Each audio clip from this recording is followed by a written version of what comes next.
మనం తల మీద జుట్టు నుంచి కాళ్ళగోరుల వరకు కణాలతోనే తయారవబడతాం. క్రోమోజోమ్లు 23 జతలు ఉంటాయి ప్రతి ఒక్క కణంలో. ఒక దారబంతిని లాగినట్టు ఒక పక్క నుంచి పట్టుకొని లాగగలిగితే ఒక సన్న దారం వస్తూ ఉంటుంది క్రోమోజోమ్ నుంచి. ఆ సన్న దారమే డిఎన్ఏ. ఇంగ్లీష్లో ఏబిసిడీలు, తెలుగులో ఐఈలు ఎలా ఉంటాయో డిఎన్ఏలో కూడా అక్షరాలు ఉంటాయి. ఇప్పుడు చాలామంది కపుల్స్ వచ్చి అడుగుతూ ఉంటారు, మేనరిక సంబంధము చేసుకోవాలి అనుకుంటున్నాము, లేదా ఇంట్లో వాళ్ళు అడుగుతున్నారు, దీనికి వచ్చే తరానికి ఏమైనా రిస్క్ ఉందా లేదా, అసలు పెళ్లి చేసుకోవచ్చా లేదా అలాగా అనేసి అడుగుతారు. ఇందులో కొంత సత్యం ఉంది. ఏంటి అంటే, ఫ్యామిలీ హిస్టరీ ఉన్నా లేకపోయినా, మేనరిక సంబంధం అయినా కాకపోయినా, ఎలాంటి జంటకైనా 2 నుంచి 3% వరకు 18 crores ఇంజెక్షన్ అనేసి కొంచెం ఎక్కువగా ఫేమస్ కూడా అయింది. ఈ ఇంజెక్షన్ పేరు జోల్గెన్ SMA అని కూడా అంటాం. ఇది స్పైనల్ మస్కులర్ అట్రోఫీలో ఫ్యామిలీలో ఎవరికైనా క్యాన్సర్ ఉంది అంటే. నాన్న ఇవాళ చాలా హ్యాపీగా ఉన్నావు. మెడిసిన్ బిల్ ఇంత తక్కువగా వస్తే హ్యాపీగా ఉండక ఎలా ఉంటామమ్మా? ఇంత తక్కువ రేట్కే ఇస్తున్నారంటే క్వాలిటీలో ఏమైనా డిఫరెన్సెస్ ఉన్నాయేమో. మార్కెటింగ్, డిస్ట్రిబ్యూషన్, ఇంకోటోనే అదనపు ఛార్జీలు లేవు కాబట్టే 50 to 80% మనకి డిస్కౌంట్ లో ఇస్తున్నారు. మెడ్ ప్లస్. నమస్తే అండి, నా పేరు కిషోర్ సాయి. నేను జెనెటిక్ కౌన్సిలర్. నేను హైదరాబాద్లో ప్రాక్టీస్ చేస్తూ ఉంటాను. నా సెంటర్ ఫిల్మ్ నగర్లో ఉంటుంది, మిర్రర్ జీన్ అని. అది కాకుండా నేను Pranam hospital and nest fetal medicine సెంటర్లో కూడా ఉంటాను.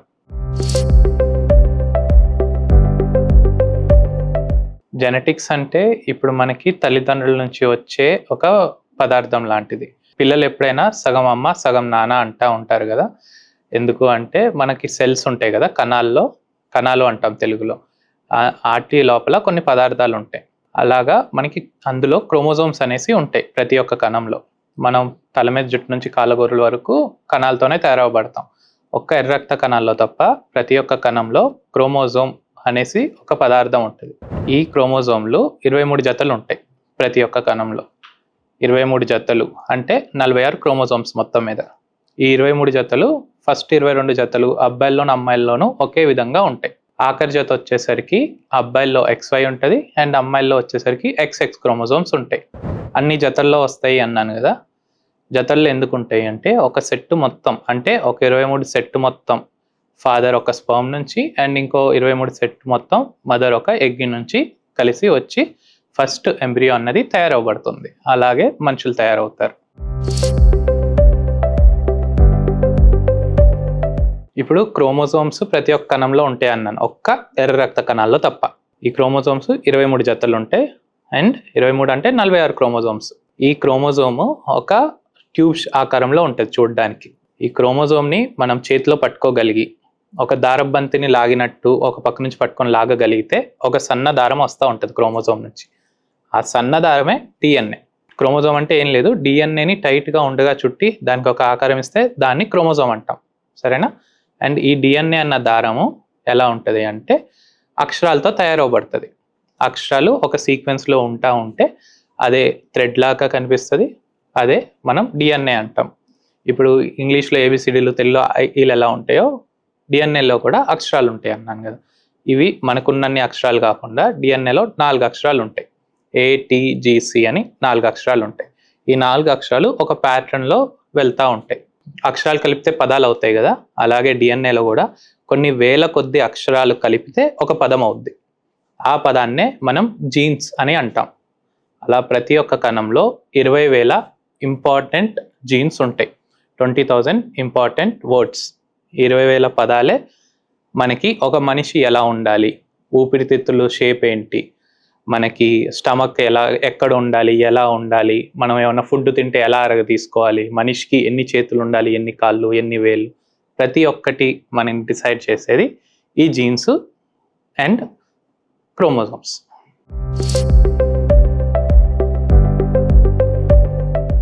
డిఎన్ఏలో ఇబ్బంది ఉంది అనేసి లేదా జెనెటిక్ ప్రాబ్లం ఉంది అనేసి చాలామంది అంటూ ఉంటారు కదా. అసలు దే కారణం వల్ల మనకి జెనెటిక్ కండిషన్స్ అన్నవి కానీ లేదా డిఎన్ఏలో ఎలాంటి ఇబ్బందులు ఉంటే మనకి సిమ్టమ్స్ కనిపిస్తాయి అన్నది చెప్తాను. మనకి డిఎన్ఏ అంతా అక్షరాలతో తయారవబడుద్ది అన్నాను కదా, 4 అక్షరాలతో. ఇప్పుడు మనకి ఏమన్నా ఇంగ్లీష్ పదం ఉంది, నా పేరు ఉంది కిషోర్ అని, కిషోర్ అన్న దానిలో మన తెలుగు రాష్ట్రాల్లో ఈ అని రాస్తాం, కిషోర్లో సౌత్ ఇండియాలో ఈ అని రాస్తాం, కానీ వేరే రాష్ట్రాలకు వెళ్తే ఈ అని రాయరు కిషోర్ అన్న దానిలో. ఆ ఈ అన్న అక్షరం లేకపోవడం వల్ల దాని పలికే విధానం కానీ చెప్పే విధానం కానీ మారదు, జస్ట్ ఒక్క అక్షరం తగ్గడం వల్ల కొంచెం చిన్నగా అవుతుంది. అంటే ఈ అన్నది ఇంపార్టెంట్ అక్షరం కాదు. అదే ఈ అని కాకుండా వేరేదేమన్నా అక్షరం మారింది అనుకోండి, అది చదివే విధానం మారుతుంది, పలికే విధానం మారుతుంది. అండ్ ఆ పలికే విధానం మారడం వల్ల దాన్ని పెట్టి నన్ను ఎవరైనా పిలిస్తే నేను పలకను. అలాగే డిఎన్ఏలో కూడా ఈ అక్షరాలు కలిపి పదాలు అవుతాయి అన్నాను కదా, కొన్ని వేల కొద్ది అక్షరాలు. ఏమైనా ఇంపార్టెంట్ అక్షరం ఏంటి, అది మన కణాలు ఆ జీన్స్ని చదివే అక్షరం ఏమైనా మారింది అనుకోండి, ఆ అక్షరం మార్పిడి ఇంపార్టెంట్ అక్షరం ఏమైనా జరిగిందా, లేదా ఏమైనా స్పెల్లింగ్ మిస్టేక్ అయినా సరే పర్వాలేదు అన్న దాని దగ్గర జరిగిందా అన్న దాన్ని బట్టి ఉంటుంది. ఒకవేళ ఏమైనా అక్షరం మారి అయినా సరే మన కణాలు దాన్ని చదవగలుగుతున్నాయి అనుకోండి, ఎలాంటి ఇబ్బంది ఉండదు. అండ్ ఇలాంటి అక్షరాల మార్పిడి కామన్గానే ఉంటాయి. దానివల్లే బుగ్గ చుక్కలు ఉండడం, లేదా నాలాగా చిండింపులు ఉండడం, కొంతమంది పుట్టుకతోనే ఒక ఎక్స్ట్రా వేలు ఉండడం, ఇలాంటివన్నీ గమనిస్తాం. అదే ఏదైనా జీన్లో అక్షరం మారడం వల్ల ఆ జీన్ని చదవలేకపోతున్నాయి అనుకోండి కణాలు, అప్పుడు ఏమవుద్ది అంటే బ్యాలెన్స్ అన్నది తప్పుద్ది. సో దానివల్ల ఏమవుద్ది అంటే ఆ జీన్కి ఏదైతే పని ఉంటుందో ఆ పని చేయలేకపోవడం వల్ల సిమ్టమ్స్ వస్తాయి. ఉదాహరణకి ఒక జీన్ ఉంది, FBN1 అని ఒక జీన్ ఉంది. అది ఏం చేస్తుంది అంటే మజిల్కి సంబంధించిన ఒక జీన్.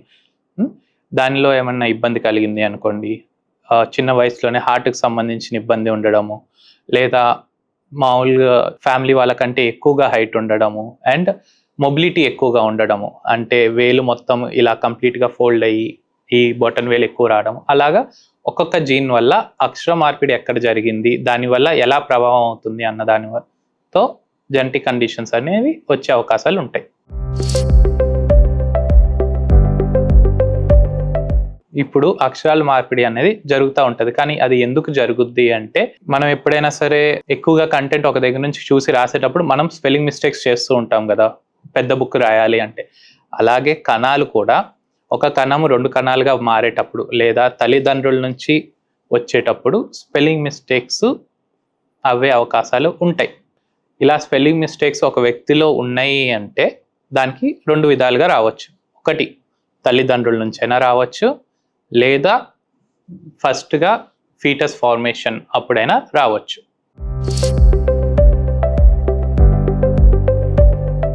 ఇప్పుడు జీన్స్ అనేవి మొత్తం క్రోమోజోమ్లో ఉంటాయి అని చెప్పాను కదా, ఆ క్రోమోజోమ్స్ అన్నీ మనకి తల్లిదండ్రుల నుంచి వస్తాయని కూడా అన్నాను. 23 జతలు ఉంటాయి, 23 సెట్, ఒక సెట్ మదర్ నుంచి ఇంకో సెట్ ఫాదర్ నుంచి వస్తాయి అన్నాను. సో అలా వచ్చేటప్పుడే ఇన్ఫర్మేషన్ అన్నది పాస్ అవుతుంది, అందుకే లక్షణాలు ఉంటాయి తల్లిదండ్రులని పోల్చుకోవడానికి అనేసి అంటాం.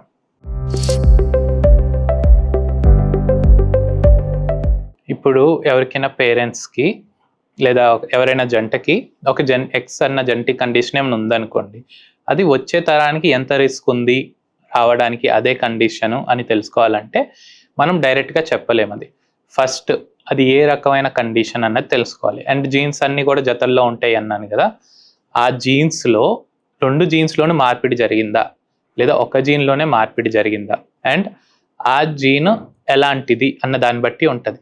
సో ముందు తరంలో ఏమైనా రిస్క్ ఉంది అంటే వచ్చే తరానికి కూడా రిస్క్ ఉండొచ్చు, కానీ ఎంత రిస్క్ ఉంది, ప్రతి ఒక్క పిల్లలకి ఎఫెక్ట్ ఉంటుందా, లేదా స్పెసిఫిక్గా అబ్బాయిలకే ఉండొచ్చా, లేదా స్పెసిఫిక్గా అమ్మాయిలకే ఉండొచ్చా, లేదు అంటే అసలు ఉండడానికి చాలా తక్కువ శాతం ఉందా అన్నది ఫ్యామిలీ టు ఫ్యామిలీ డిఫరెంట్ ఉంటుంది, కండిషన్ టు కండిషన్ డిఫరెంట్ ఉంటుంది.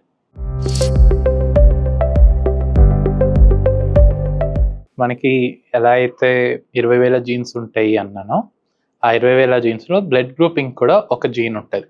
ఈ మనకి బ్లడ్ గ్రూప్ ABO అనేసి 4 గ్రూప్స్ ఉంటాయి కదా, మళ్ళీ అందులో అన్నిట్లో పాజిటివ్ నెగిటివ్ అనేసి ఉంటుంది. సో పేరెంట్స్ ఒకవేళ ఫాదర్ A అన్నట్టు అనుకోండి అండ్ మదర్ B అన్నారు అనుకోండి, అలాంటప్పుడు వాళ్ళ పిల్లలకి A, B లేదా AB లేదా O, సో మొత్తం మీద 4 రకాల బ్లడ్ గ్రూప్ రావచ్చు. ఎందుకు అంటే A అన్నప్పుడు మనకి ఏలో 2 రకాలు ఉండవచ్చు, మనకి జెనెటిక్స్ ప్రకారంగా చూసుకున్నా, లేదు అంటే ఇంకా దాన్ని విభజించినా సరే కంప్లీట్గా 2 AA అనేసి ఉండొచ్చు, లేదా A అండ్ O 2 కలిసి ఒక ఫ్యాక్టర్ ఉండొచ్చు. అందుకే తల్లిదండ్రుల్లో ఇద్దరు, ఒకళ్ళు A ఒకళ్ళు బి ఉన్నా లేదా ఇద్దరు ఏ ఉన్నా సరే వాళ్ళకు పుట్టే పిల్లల్లో ఓ బ్లడ్ గ్రూప్ ఉండడానికి అవకాశం ఉంటుంది అన్నమాట.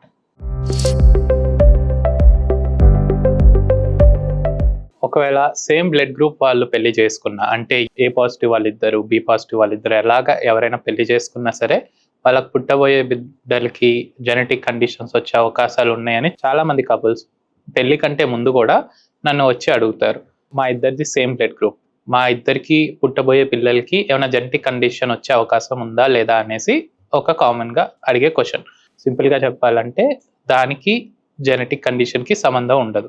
బ్లడ్ గ్రూప్ లో ఏ పాజిటివ్ లేదా ఏ నెగిటివ్ అన్న దాని వల్ల ప్రెగ్నెన్సీలో రిస్క్ ఉండే అవకాశం ఉంటుంది సెకండ్ ప్రెగ్నెన్సీలో. కానీ దానికి సంబంధించింది ఏమైనా ఉంటే మీ గైనకాలజిస్ట్ చూసుకుంటారు ముందే. కానీ సేమ్ బ్లడ్ గ్రూప్ ఉండడం వల్ల జెనెటిక్ కండిషన్ ఉండే పిల్లలు పుడతారు అనేది బయట ఏదైతే అంటా ఉంటారో అది 100% సత్యమేమి కాదు. పుట్టబోయే పిల్లలు అబ్బాయా అమ్మాయా అన్నది తల్లిదండ్రుల మీద ఆధారపడి ఉంటుంది, అది మనందరికీ తెలిసిందే. కాకపోతే అది ఎవరి మీద ఎక్కువ ఆధారపడుతుంది అంటే మనకి కణాలు ఉంటాయి అన్నాను కదా, తల మీద జుట్టు నుంచి కాలుగోర వరకు మనం కణాలతోనే ఉంటాం. కణాల లోపల మనకి క్రోమోజోమ్స్ అని పదార్థాలు ఉంటాయి. ఆ క్రోమోజోమ్స్ 23 జతలు ఉంటాయి. 23 జతల్లో మొదటి 22 జతలు అబ్బాయిల్లోనూ అమ్మాయిల్లోనూ సేమ్ ఉంటాయి. ఆఖరి జత వచ్చేసరికి అబ్బాయిల్లో XY ఉంటుంది అండ్ అమ్మాయిల్లో XX ఉంటుంది. అంటే ఏంటి, ఒక హస్బెండ్ వచ్చే తరానికి కేవలం అయితే X లేదా Y క్రోమోజోమ్ మాత్రమే పంపించగలరు స్పర్మ్లో. అలాగే ఒక వైఫ్ రెండిట్లో ఏదైనా ఒక X క్రోమోజోమే పంపించగలరు. వచ్చే జనరేషన్లో నెక్స్ట్ ప్రెగ్నెన్సీలో ఒకవేళ మేల్ ఫీటస్ ఉంది అంటే ఫాదర్ నుంచి Y క్రోమోజోమ్ వచ్చినట్టు అండ్ మదర్ నుంచి X క్రోమోజోమ్ వచ్చినట్టు. అలాగే చైల్డ్ ఫీమేల్ బేబీ అయింది అంటే ఇద్దరు నుంచి X క్రోమోజోమ్ వచ్చినట్టు. అంటే ఏంటి, జెండర్ డిపెండ్ అయి ఉండేది ఫాదర్ నుంచి వచ్చే స్పర్మ్ X క్రోమోజోమా Y క్రోమోజోమా అన్నది. అండ్ మనం ఇండియాలో డ్యూరింగ్ ద ప్రెగ్నెన్సీ జెండర్కి సంబంధించింది కానీ అండ్ ఫీటస్ ఒక సెక్స్ రివీలింగ్ సంబంధించినవి కానీ ఎలాంటి టెస్ట్ అల్ట్రాసౌండ్లో రిపోర్ట్స్ ఇవ్వడం జరగనిది. ఇప్పుడు చాలా మంది ఫిజిషియన్స్ అండ్ కన్సల్టెంట్స్ ఏం చేస్తూ అంటారంటే జెనెటిక్ టెస్ట్ చేయించుకోండి అంటారు. మనకి బ్లడ్ టెస్ట్లో రొటీన్ బ్లడ్ టెస్ట్లో ఎలా అయితే చాలా టెస్ట్ ఉంటాయో, థైరాయిడ్కి సెపరేట్ టెస్ట్ ఉంటుంది, కిడ్నీ ఫంక్షన్ టెస్ట్కి సెపరేట్ ఉంటుంది, అలాగే blood test, complete blood picture, ఇలాగా రకరకాల టెస్ట్లు ఉంటాయి కదా. అలాగే జెనెటిక్ టెస్ట్ కూడా ఒకటి కాదు. జెనెటిక్ టెస్ట్లో చాలా రకాలు ఉంటాయి. ఎలాగైతే మనకి ప్యాథాలజీలో చాలా టెస్ట్లు ఉంటాయో జెనెటిక్స్లో కూడా చాలా టెస్ట్లు ఉంటాయి. మీకు స్పెసిఫిక్గా ఏది వర్తిస్తుంది, మీకు ఏది అవసరపడుతుంది అనేసి మేము జెనెటిక్ కౌన్సిలర్స్ ఎక్స్ప్లెయిన్ చేయడం జరుగుతుంది. అండ్ ఆ రిపోర్ట్ నుంచి మనకి ఎలాగా మీకు ఫ్యూచర్ ప్లానింగ్ గురించి కానీ లేదు అంటే ఆ రిపోర్ట్ని మీరు అర్థం చేసుకొని మీ లైఫ్కి ఎలా లీడ్ చేయొచ్చు అన్నది మొత్తం మేము ఎక్స్ప్లెయిన్ చేస్తాం. అండ్ ఏదైనా జెనెటిక్ టెస్ట్లు ప్రెగ్నెన్సీకి ముందా లేదా పెళ్ళికి ముందు చేసుకోవాలా లేదా ప్రెగ్నెన్సీ అప్పుడా అన్నది కూడా అడుగుతారు. ఎప్పుడైనా సరే ఒక జెనెటిక్ కౌన్సిలర్ని కలిస్తే మీకు స్పెసిఫిక్గా మీ చాయిసెస్ ఏంటి అన్నది అర్థమవుతుంది అండ్ మీ పర్సనల్ గోల్స్ దాని వల్ల కూడా ఆధారపడుతుంది. ఇప్పుడు జెనెటిక్ టెస్ట్లో అసలు ఏం చేస్తారు అనేసి అడుగుతూ ఉంటారు. ఆన్లైన్లో అండ్ మన మూవీస్లో కూడా ఏం చూపిస్తారు అంటే జుట్టుతోనూ లేదా బకుల్ స్వాబ్ అంటాం కదా, చీక్ లోపల అండ్ ఉమ్ముతోనూ గోరులతోనూ అన్నిటితోనూ DNA టెస్ట్ చేస్తాము అనేసి అంటూ ఉంటారు కదా. కానీ డయాగ్నోస్టిక్గా లేదు అంటే ఏమైనా ఉందా లేదా అని తెలుసుకోవడానికి అన్నిటికంటే బెస్ట్ టెస్ట్ ఏముంటుంది అంటే బ్లడ్ టెస్ట్ అనమాట. బ్లడ్ నుంచి DNAని తీసుకొని దాని మీద పరీక్ష చేయడం. ఎందుకు అంటే మనం వేరే ఏ శాంపుల్ తీసుకున్నా సరే దానిలో ఏదో ఒక కంటామినేషన్ ఉండే అవకాశం ఉంటుంది. అలా అయ్యేటప్పుడు ఎక్కువ శాతం కాకపోయినా కొంచెమైనా సరే మనకి రిపోర్ట్ డిలే అయ్యే అవకాశం లేదా మళ్ళీ శాంపుల్ కలెక్షన్ చేయాల్సి వచ్చే నెసెసిటీ కూడా రావచ్చు. కాబట్టి మెయిన్గా బ్లడ్ టెస్టే జరుగుతుంది. అండ్ ఈ బ్లడ్ టెస్ట్లో ఏం చేస్తారు అంటే మనకి ఎర్ర రక్త కణాల్లో DNA అనేది ఉండదు.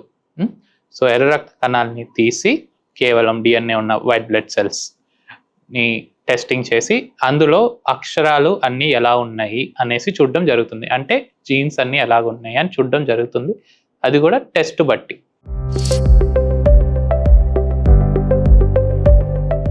లీగల్ కేసెస్లో చాలామంది ఒక పాపులర్ సెలబ్రిటీని తీసుకొని ఈయన మా ఫాదర్ లేదా ఈవిడ మా మదర్ అనేసి చెప్తూ ఉంటారు కదా. సో అలాంటప్పుడు లీగల్గా వెళ్ళాల్సి వస్తుంది. ఏదైనా సరే పెటర్నిటీ టెస్ట్ అంటాము, అంటే ఈయన ఫాదరా కాదా అని చెక్ చేసుకోవడానికి పెటర్నిటీ టెస్ట్ అంటాం. అలాంటప్పుడు కోర్టు నుంచి అప్రూవల్ తీసుకొని గవర్నమెంట్ ల్యాబ్లోనే ఇలాంటి టెస్ట్ ఒకటి జరుగుతుంది. ఇందులో ఏం చేస్తారు అంటే ఎవరై అయితే ఈయన మా ఫాదర్ అనేసి ఒక చైల్డ్ లేదా అడల్ట్ వచ్చి అంటున్నారో ఆయనది అండ్ ప్రాస్పెక్టివ్ ఫాదర్ ఎవరైతే ఉన్నారో వాళ్ళిద్దరిది టెస్ట్ బ్లడ్ శాంపుల్ తీసుకుంటారు అండ్ దాని మీద స్పెసిఫిక్గా పెటర్నిటీ టెస్ట్ అనేది జరుగుతుంది. అందులో కొన్ని మార్కర్స్ ఉంటాయి. ఎన్ని మార్కర్స్ మ్యాచ్ అవుతున్నాయి అనేసి చూస్తారు. యూజువల్లీ 50% వరకు మార్కర్స్ ఏమైనా మ్యాచ్ అయినాయి అనుకోండి, అప్పుడు ఫాదర్ అనేసి అంటారు. ఒకవేళ ఏమీ మ్యాచ్ అవ్వకపోతే ఫాదర్ కాదు అనేసి paternity test positive, paternity test negative అనేసి అంటూ ఉంటాం.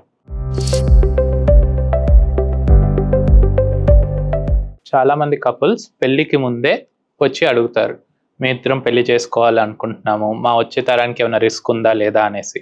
ఇదివరకు కేవలం రిప్రొడక్టివ్ ఆస్పెక్ట్లో చూసి అక్కడితో ఆపేసేవాళ్ళు. కానీ గత 4-5 సంవత్సరాలుగా వచ్చే తరానికి ఏమైనా రిస్క్ ఉందా లేదా అని కూడా వస్తున్నారనమాట. సో దీన్ని మనం స్పెసిఫిక్గా ప్రీ మెరైటల్ జెనెటిక్ కౌన్సిలింగ్ అంటాం. అంటే పెళ్ళికి ముందే జరిగే ఒక జెనెటిక్ కౌన్సిలింగ్ సెషన్. ఇందులో ఫస్ట్ ఇద్దరు ఫ్యామిలీ హిస్టరీ చెక్ చేసి ఆల్రెడీ ఏమైనా ఎగ్జిస్టింగ్ కండిషన్స్ ఉన్నాయా లేవా అని చూడొచ్చు. దాని తర్వాత మనకి ప్రతి ఒక్క కణంలో క్రోమోజోమ్స్ జతల్లో వస్తాయి అన్నాను కదా, అండ్ ఆ క్రోమోజోమ్స్ లోపల ఉండే జీన్స్ కూడా జతల్లో వస్తాయి. అలాంటప్పుడు ఏదైనా ఒక్క జీన్లో అక్షరం మార్పిడి జరిగి రెండోది మంచిగా ఉంది అనుకోండి, ఏదైతే మంచిగా ఉందో చాలా వరకు కండిషన్స్లో అది కంపెన్సేట్ చేస్తుంది. ఒక చేతితో బరువు లేకపోతే ఇంకో చేతితో గట్టిగా బరువు లేపినట్టుగా. అలాగే వాళ్ళని అప్పుడు మనం క్యారియర్స్ అని అంటాం. ఇద్దరు క్యారియర్స్ ఎప్పుడైనా మ్యారేజ్ చేసుకుంటే వాళ్ళకు వచ్చే తరానికి ఏమైనా జెనెటిక్ కండిషన్ వచ్చే అవకాశం ఉండొచ్చు. సో అలాగా ఇద్దరు ఎవరైనా క్యారియర్స్ ఉన్నారా, ఎందుకంటే క్యారియర్స్ బయట చూడడానికి ఆరోగ్యంగానే ఉంటారు. అలాగా కపుల్స్ లేదా ప్రాస్పెక్టివ్ కపుల్స్ అంటాము ఇలా వచ్చిన వాళ్ళకి జెనెటిక్ టెస్ట్లు అనేది చేయడం జరుగుద్ది. సో ఇలా వచ్చిన కపుల్ ఎవరైనా సరే మన ఇండియన్ స్పెసిఫిక్గా కొన్ని టెస్ట్లు ఉన్నాయి. ఫస్ట్ టెస్ట్ కపుల్ క్యారియోటైప్ అంటాం. కపుల్ క్యారియోటైప్ అందులో ఏం చేస్తారు అంటే ఈ క్రోమోజోమ్స్ అన్నాను కదా, ఈ క్రోమోజోమ్స్ అన్నీ ఉండాల్సిన దగ్గర ఉన్నాయా లేదా ఏమైనా లొకేషన్స్ ఏమైనా మారాయా అనేసి చూస్తారు. First couple karyotype. Next spinal muscular atrophy SMA అని ఒక కండిషన్ ఉంది. అది మన దేశంలో చాలా ఎక్కువగా సాచురేట్, కొంచెం పేరుకుపోయిన కండిషన్ లాంటిది. ప్రతి 38 మందిలో ఒక్కరు ఈ కండిషన్కి క్యారియర్ అయ్యే అవకాశం ఉంటుంది. ఇర్రెస్పెక్టివ్ ఆఫ్ ఫ్యామిలీ హిస్టరీ కానీ, క్యాస్ట్ కానివ్వండి, లొకేషన్ కానివ్వండి. సౌత్ వాళ్ళు నార్త్ ఈస్ట్ వాళ్ళని పెళ్లి చేసుకున్నా సరే వచ్చే తరానికి కొన్ని కండిషన్స్ వచ్చే అవకాశం ఉంటుంది మన ఇండియాలో. ఎందుకంటే దశాబ్దాలుగా మనం సేమ్ క్యాస్ట్ మ్యారేజెస్, ఎండోగామస్ మ్యారేజెస్ అంటాము. ఇవి ఉండడం వల్ల అందులో ఒకటి స్పైనల్ మస్కులర్ ఎట్రోఫీ అన్న కండిషన్ అండ్ ఇంకొకటి బీటా తలసీమియా. ఈ SMA అన్న దానికి, బీటా తలసీమియా దానికి, ఈ రెండింటికి కూడా టెస్టింగ్ చేయడం జరుగుతుంది. ఈ 3 ఇర్రెస్పెక్టివ్ ఆఫ్ ఎవరైనా వచ్చినప్పుడు. అండ్ ఇంకొకటి టెస్ట్ ఏంటి అంటే కపుల్ క్యారియర్ స్క్రీనింగ్ అని అంటాము. ఇందులో ఏం చేస్తారు అంటే మొత్తం 20,000 జీన్స్ కాకుండా దాదాపు 2,000 జీన్స్ వరకు ఏవైతే ఒక మనిషికి ఎదుగుదలకి, ఆరోగ్యానికి అన్నిటికీ ఇంపార్టెంట్ ఉంటాయో ఆ 2,000 జీన్స్ ఇద్దరికి కంపేర్ చేయడం జరుగుతుంది. అలాగా ఇద్దరు ఏదైనా ఒకటే జీన్లో క్యారియర్ ఉన్నారా అన్నది చూసి దాని ప్రకారంగా వచ్చే తరానికి రిస్క్ ఏమైనా ఉందా లేదా అన్నది చెప్పొచ్చు. సో అలా ఏమైనా రిస్క్ ఉంది అంటే దానికి ఏం చేయొచ్చు అన్నది ఎక్స్ప్లెయిన్ చేయడం జరుగుతుంది. ఇప్పుడు ఇద్దరు క్యారియర్స్ ఎప్పుడైనా మ్యారేజ్ చేసుకొని పిల్లలు కన్సీవ్ అయ్యే టైంలో ఒక అండర్లయింగ్ రిస్క్ అనేది ఉంటుంది, ఒక X అన్న జెనెటిక్ కండిషన్ రావడానికి వాళ్ళు వచ్చే తరానికి. సో అలాంటప్పుడు 2 ఆప్షన్స్ ఉంటాయి. ఒకటి ప్రెగ్నెన్సీకి ముందు జరిగేది, ఇంకోటి డ్యూరింగ్ ప్రెగ్నెన్సీ జరిగేది. ప్రెగ్నెన్సీ ముందు జరిగే ప్రొసీజర్ని మనం PGT అని అంటాం, ప్రీ ఇంప్లాంటేషన్ జెనెటిక్ టెస్టింగ్. అంటే ఐవీఎఫ్ ప్రొసీజర్ చేసి అందులో ఒక ఎక్స్ట్రా స్టెప్ యాడ్ చేస్తారనమాట. స్పర్మ్ని ఎగ్ని బయట కలిపి ఫస్ట్ ఎంబ్రియో ఏదైతే తయారవుతుందో ఆ ఎంబ్రియో నుంచి ఒక కణాన్ని తీస్తారు. ఆ కణాన్ని ఏ అయితే జెనెటిక్ కండిషన్కి రిస్క్ ఉంది అన్నారో కేవలం ఆ కండిషన్ని వెతుకుతారు. ఆ ఎంబ్రియో ఎఫెక్ట్ అయి ఉందా లేదా అన్నది చూసి ఒకవేళ ఎఫెక్ట్ అవి లేదు అంటే అది ట్రాన్స్ఫర్ చేయడం జరుగుతుంది. ఇది ప్రెగ్నెన్సీకి ముందు. చాలాసార్లు ప్రెగ్నెన్సీ అప్పుడే రిస్క్ ఉంది అనేసి అర్థమవుతుంది. సో ప్రెగ్నెన్సీ అప్పుడు ఏం చేయొచ్చు అంటే 16 వారాల తర్వాత ఉమ్ము నీరుతో ఒక టెస్ట్ చేయొచ్చు. మనకి బ్లడ్ ఎలా అయితే తీస్తారో అలాగే ఉమ్ము నీరు కూడా బయటికి తీయొచ్చు. ఉమ్ము నీరుని తీసి ప్రొసీజర్ని మనం ఆమ్నియోసెంటసిస్ అంటాం. ఆ ఉమ్ము నీరుని తీసి మనం జెనెటిక్ టెస్ట్కి పంపించవచ్చు. అలాంటప్పుడు ఈ ప్రెగ్నెన్సీ ఫీటస్ ఎఫెక్ట్ అయి ఉందా లేదా అన్నది తెలుసుకోవచ్చు. ఏదైనా ప్రెగ్నెన్సీ లేదా ఎంబ్రియో ఏదైనా ఒక జెనెటిక్ కండిషన్ ఎఫెక్ట్ అయి ఉంది అంటే దాన్ని మనం కణాల లోపలికి వెళ్ళి ప్రతి ఒక్క కండిషన్ని చేంజ్ చేయలేం. ఎందుకంటే లక్షల కొద్ది అక్షరాలు ఉంటాయి కాబట్టి మనం కావాల్సిన అక్షరాన్ని మార్చడం ప్రతి ఒక్క కండిషన్కి ఇప్పుడే సాధ్యం కాదు. కాబట్టి అయితే ప్రెగ్నెన్సీని కంటిన్యూ చేయాలా లేదా అన్నది పర్సనల్ చాయిస్ ఉంటుంది మళ్ళీ ఫ్యామిలీది. కానీ ఫ్యూచర్లో పిల్లలకి ఎలాంటి ఇబ్బందులు రావచ్చు అన్నది మొత్తం ఎక్స్ప్లెయిన్ చేయడం అయితే జరుగుతుంది.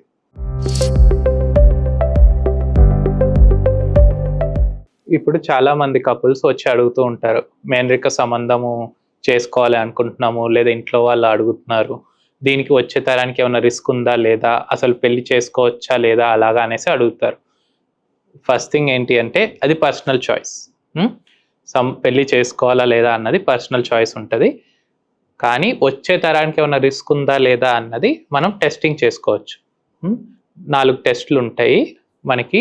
ఇర్రెస్పెక్టివ్ ఎలాగా ఫ్యామిలీ హిస్టరీ ఉన్నా లేకపోయినా సరే కొన్ని టెస్ట్స్ ఉంటాయి. ఆ టెస్ట్ చేయించుకొని జెనెటిక్ టెస్ట్ వచ్చే తరానికి ఏమైనా రిస్క్ ఉందా లేదా అన్నది ఐడెంటిఫై చేయొచ్చు. ఇంకొక విషయం ఏంటి అంటే చాలామంది ఏమనుకుంటారంటే జెనెటిక్ కండిషన్స్ అన్నవి మేనరిక సంబంధాల వల్లే వస్తూ ఉంటాయి అనేసి అంటూ ఉంటారు చాలామంది. కానీ ఇది 100% ట్రూ కాదు. ఇందులో కొంత సత్యం ఉంది. ఏంటి అంటే ఫ్యామిలీ హిస్టరీ ఉన్నా లేకపోయినా, మేనరిక సంబంధం అయినా కాకపోయినా, ఎలాంటి జంటకైనా 2 నుంచి 3% వరకు జెనెటిక్ కండిషన్ ఉన్న పిల్లలు పుట్టే అవకాశం ఉంటుంది. అలాగే మేనరిక సంబంధం చేసుకుంటే ఈ 2 నుంచి 3% వల్ల 6 నుంచి 8% అయ్యే అవకాశం ఉంటుంది.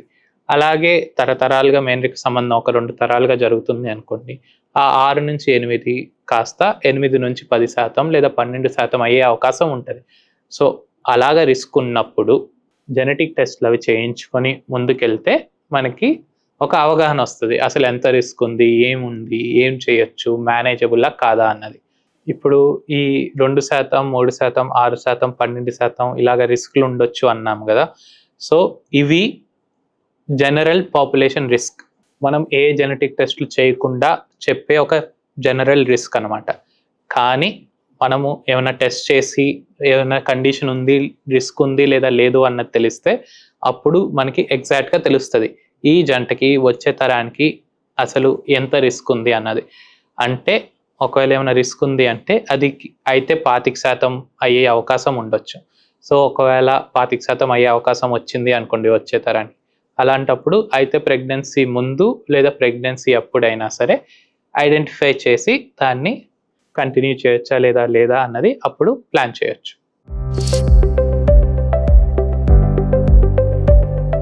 ఫ్యామిలీలో ఎవరికైనా క్యాన్సర్ ఉంది అంటే వాళ్ళ పిల్లలకి వచ్చే అవకాశం ఉందా లేదా అని కూడా చాలామంది అడుగుతూ ఉంటారు. అసలు ఫస్ట్ చెప్పేది ఏంటి అంటే క్యాన్సర్ అంటేనే అది ఒక జెనెటిక్ ప్రాబ్లం. కానీ అది వచ్చే తరానికి ఉందా లేదా అన్నది మనం తెలుసుకోవాలి అంటే అది హెరిడిటరీ, అంటే వంశపారంపర్యంగా వచ్చే అవకాశం ఉందా లేదా అన్నది తెలుసుకోవాలి. క్యాన్సర్ అంటేనే జెనెటిక్, మనం తెలుసుకోవాల్సింది ఏంటంటే అది హెరిడిటరీయా కాదా అన్నది. అసలు క్యాన్సర్ ఎందుకు అవుతుంది అంటే మనకి డిఎన్ఏలో అక్షరాలు ఉంటాయి అన్నాను కదా, మనిషి పెరిగే కొద్దీ, వయసు పెరిగే కొద్దీ స్పెల్లింగ్ మిస్టేక్స్ అయ్యే అవకాశాలు ఉంటాయి. అదే క్యాన్సర్ని మన సెల్స్ గ్రోత్ ఏవైతే ఉంటాయో, మన కణాలు ఇంకా ఎక్కువ కణాలు కావాలి ఇక్కడ, లేదా సరిపడా ఉన్నాయి ఆపేయండి అనేసి మనకి ఒక టోల్ గేట్ లాగా పాత్వేస్ ఉంటాయి అన్నమాట సెల్స్లో. సో అలాంటి జీన్స్లో ఏమన్నా ఇబ్బంది కలిగింది, ఇంపార్టెంట్ లొకేషన్లో స్పెల్లింగ్ మిస్టేక్ అయింది అంటే అప్పుడు కణాలు ఎక్కువగా విభజించుకుంటాయి ఒక్కోసారి. దాన్ని కంట్రోల్ చేయలేకపోయినా లేదా స్టాప్ రెండింటిలో ఎలాంటి ఇబ్బంది ఉన్నా సరే మనకి ట్యూమర్ ఫార్మేషన్, క్యాన్సర్ ఫార్మేషన్ చూడడం జరుగుతుంది. సో ఇది వంశపారంపర్యంగా వచ్చేదా కాదా అన్నది క్యాన్సర్ టు క్యాన్సర్ డిపెండ్ అయి ఉంటుంది. దీనికి కొన్ని పాయింట్స్ ఉంటాయి. ఫస్ట్ థింగ్, ఏ వయసులో క్యాన్సర్ వచ్చింది. ఎవరికైనా సరే 55 సంవత్సరాలలోపు క్యాన్సర్ వచ్చింది అంటే మనకి స్మోకింగ్ అండ్ ఆల్కహాల్ కన్జంప్షన్ ఉన్నా లేకపోయినా 55 సంవత్సరాలలోపు ఎవరికైనా క్యాన్సర్ వచ్చింది అంటే అది హెరిడిటరీ క్యాన్సరా కాదా అన్నది చూసుకోవచ్చు. ఫస్ట్ థింగ్ ఏంటి, 55 సంవత్సరాల లోపు ఎవరికైనా క్యాన్సర్ ఉందా లేదా. సెకండ్ థింగ్, ఫ్యామిలీలో ఇంకా ఎవరికైనా క్యాన్సర్ ఉందా అండ్ వాళ్ళకి కూడా సేమ్ వచ్చిందా లేదా వేరే టైప్ ఆఫ్ క్యాన్సర్ ఏమైనా ఉందా. లేదా 3, ఒక వ్యక్తిలో ఒక క్యాన్సర్ కంటే ఎక్కువ రెండో రకం ఏమైనా వచ్చిందా. అది కాకుండా ఒకటేసారి కాకుండా మళ్ళీ వేరేది దగ్గర అండ్ వేరే టైంలో సింక్రోనస్ అసింక్రోనస్ అంటాం, అలాగేమన్నా వచ్చిందా అన్నది చూడొచ్చు.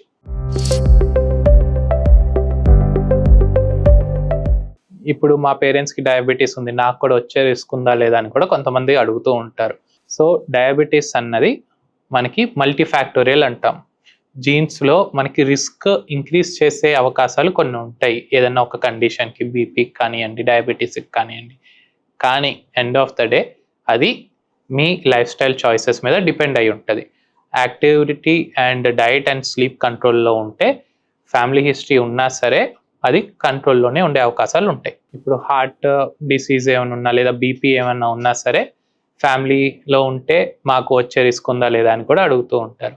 ఎలా అయితే డయాబెటీస్కి రిస్క్ ఇంక్రీజ్ అయ్యే అవకాశం ఉంటుందో అలాగే బీపీకి కూడా జెనెటిక్స్ వల్ల రిస్క్ ఇంక్రీజ్ అయ్యే అవకాశం ఉంటుంది. కానీ ఎండ్ ఆఫ్ ద డే మీ లైఫ్ స్టైల్ ఎలా ఉంది, మీ హ్యాబిట్స్ అండ్ మీ ఫుడ్ హ్యాబిట్స్ కానివ్వండి, స్మోకింగ్ ఆర్ ఆల్కహాల్ కన్జంప్షన్ కానివ్వండి అండ్ స్లీప్ సైకిల్, ఇవన్నిటి మీద డిపెండ్ అయి ఉంటుంది.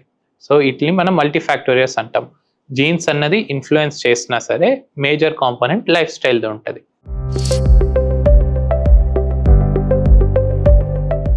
ఇప్పుడు లేట్ మ్యారేజెస్ వల్ల లేదా లేట్ ప్రెగ్నెన్సీ వల్ల జెనెటిక్ కండిషన్ ఏమైనా రిస్క్ ఉండే అవకాశం ఉందా అని కూడా అడుగుతూ ఉంటారు.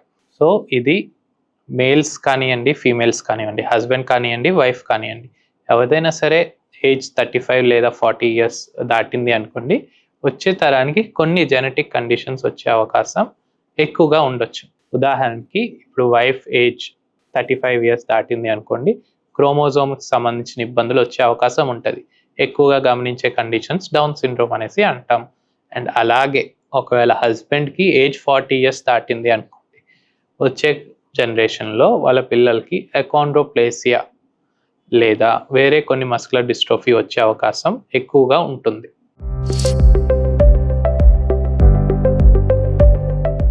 చాలా కపుల్స్ వాళ్ళ పిల్లలకి ఏమైనా జెనెటిక్ కండిషన్ ఉంది అనుకోండి, దీనికి జీన్ థెరపీ ఉందా అనేసి అడుగుతూ ఉంటారు. అసలు జీన్ థెరపీ అంటే ఏంటి?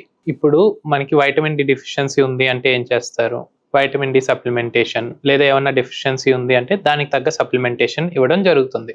అలాగే ఇప్పుడు జీన్స్లో ఏమన్నా మార్పిడి జరిగింది, దానివల్ల జీన్ ఒక ఫంక్షన్ మారింది లేదా తగ్గింది అలాంటప్పుడు ఆ అక్షరం ఏదైతే మనకి స్పెల్లింగ్ మిస్టేక్ వల్ల జీన్ ఒక చదివే విధానం మారింది అనుకోండి, ఆ అక్షరాన్ని మార్చే ప్రయత్నమే జీన్ థెరపీ. దీనికి ఎక్కువగా వాడే టెక్నిక్ క్రిస్పర్ కాస్9 అని అంటాం. క్రిస్పర్ అండ్ కాస్9 అంటే కట్టింగ్ అండ్ పేస్టింగ్ లాగా. ఇప్పుడు ఒక సీక్వెన్స్లో, కొన్ని అక్షరాల సీక్వెన్స్లో ఏఎన్ అక్షరం బదులు టిఎన్ అక్షరం ఏమైనా వచ్చింది అనుకోండి, ఏటీజీసీ అని 4 అక్షరాలు ఉంటాయి కదా డిఎన్ఏలో, అలాగా ఏఎన్ అక్షరం బదులు టిఎన్ అక్షరం ఏమైనా వచ్చింది, దానివల్లే ఒక కండిషన్ వచ్చింది, తలసీమియా అన్న కండిషన్ దానివల్లే వచ్చింది అనుకోండి. ఈ జీన్ థెరపీ ఏం ప్రయత్నిస్తుంది అంటే ఏఎన్ అక్షరం బదులు టిఎన్ ఏదైతే వచ్చిందో దాన్ని సరి చేయడానికి ప్రయత్నిస్తుంది. టిఎన్ని తీసేసి దాని ప్లేస్లో ఏఎన్ అక్షరం పెట్టడం. ఇది ప్రతి ఒక్క కండిషన్కి ఇప్పుడే అవైలబుల్ లేదు, కొన్ని కండిషన్స్కి అవైలబుల్ ఉంది. బట్ అది కూడా ఎంతవరకు సాధ్యం అన్నది మనం తెలుసుకోవాలి. ఇప్పుడు జీన్ థెరపీకి సంబంధించిన కొన్ని కండిషన్స్ ఏమున్నాయి అంటే స్పైనల్ మస్కులర్ ఎట్రోఫీ అని ఒక కండిషన్ ఉంటుంది. మన ఇండియాలో ప్రతి 38 మందిలో ఒకరు దానికి క్యారియర్ ఉంటారు. ఈ మధ్య కాలంలో 18 crores ఇంజెక్షన్ అనేసి కొంచెం ఎక్కువగా ఫేమస్ కూడా అయింది. ఈ ఇంజెక్షన్ పేరు జోల్గెన్ SMA అని కూడా అంటాం. సో ఈ ఇంజెక్షన్ 18 crores వరకు ఉంటుంది అండ్ ఇది సింగిల్ టైం ఇంజెక్షన్ లాగా. ఇది స్పైనల్ మస్కులర్ అట్రోఫీలో జీన్ థెరపీ టెక్నిక్ని యూజ్ చేసి ఏది అయితే ఫంక్షన్ తగ్గిందో దాన్ని రీప్లేస్ చేయడానికి. అలాగే DMD డ్యూషెన్ మస్కులర్ డిస్ట్రోఫీలో కూడా జీన్ థెరపీ వాడి దానికి ఏదైతే ఫంక్షన్ తక్కువ ఉందో దాన్ని రీప్లేస్ చేస్తుంది ఆ జీన్ని. సో ఫంక్షన్ని మెయింటైన్ చేయడానికి మాత్రమే ఇవన్నీ. అండ్ ఇది ప్రతి ఒక్క జీన్లో అండ్ ప్రతి ఒక్క అక్షరం ప్రతి ఒక్క వ్యక్తికి స్పెల్లింగ్ మిస్టేక్స్ అనేది ఉంటాయి అంటున్నాను కదా. అండ్ ఈ స్పెల్లింగ్ మిస్టేక్స్ ప్రతి ఒక్క ఫ్యామిలీలో డిఫరెంట్గా ఉంటుంది. ఇద్దరు బ్రదర్స్లో ఇద్దరు సిస్టర్స్లో కూడా డిఫరెంట్గా ఉంటాయి స్పెల్లింగ్ మిస్టేక్స్ అనేవి. సో అలాంటప్పుడు ఎవరైనా ఇద్దరు వ్యక్తులు సేమ్ జెనెటిక్ కండిషన్ ఉన్నా సరే వాళ్ళిద్దరికి ఒకటే అక్షరం మార్పిడి వల్ల ఆ జెనెటిక్ కండిషను వచ్చింది అనలేం మనం. అందుకే ప్రతి ఒక్క కండిషన్కి ప్రతి ఒక్క అక్షరం మార్పిడికి జీన్ థెరపీ ఇప్పుడే అవైలబుల్లో లేదు. అండ్ ఇది ఎప్పటి వరకు వస్తుందని చెప్పలేము, కానీ రీసెర్చ్ అయితే దాని మీద పరిశోధన జరుగుతూనే ఉంది చాలా సంవత్సరాలుగా. అండ్ దీనివల్లే ఈ ఇంజెక్షన్ కాస్ట్ కూడా 18 crores ఎందుకు ఉంది అంటే ఈ ఇంజెక్షన్ తీసుకురావడానికి చాలా దశాబ్దాలుగా రీసెర్చ్ అన్నది చేయడం జరిగింది. అండ్ వరల్డ్లో ఇది ఒక్కటే single dose treatment for spinal muscular atrophy. ఇది కాకుండా వేరే కొన్ని థెరపీస్ అవైలబుల్ ఉన్నాయి, బట్ అది కూడా డిపెండెంట్.